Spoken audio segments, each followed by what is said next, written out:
Siphinde-ke sikwamukele osuku lanamhlanje kwi-channel yakho. Sizokubhekela-ke la iphupho namhlanje elimayelana nogwayi. Ngaphambi kokuba sikuhlaziyele-ke iphupho lakho, ungagijima uye lapha ufike usubscribe, ulike, uphinde ushare. Esigijime sikubhekele la iphupho elimayelana nogwayi. Ukuphupha ubhema ugwayi kuwuphawu oluwubulo ngase luxwayiso ngesimo sengozi ezayo empilweni yakho noma ngobudedengu bakho. Kungasho nanokuthi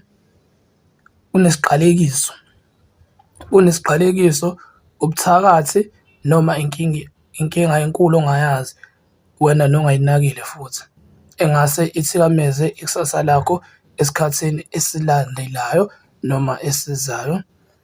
Kodwa uma uzophupha ugwayi wamakhala, lokho kusho ukuthi wembethwe ngabantu abadala futhi ungahamba uthwaze kwesinye isikhathi. Kodwa uma uzophupha unikezwa ugwayi wamakhala, kungasho ukuthi sekumele uwuthenge futhi uwusebenzise. Ungaphahla okanye noma uyageza ngawo noma ugqume ngawo.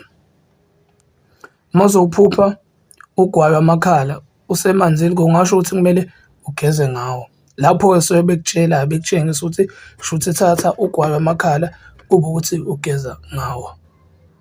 Ungakhohlwa-ke laphana ukusubscribe kuyona i-channel yakho-ke. Siyabonga, sizophinde sibuye namanye amaphupho.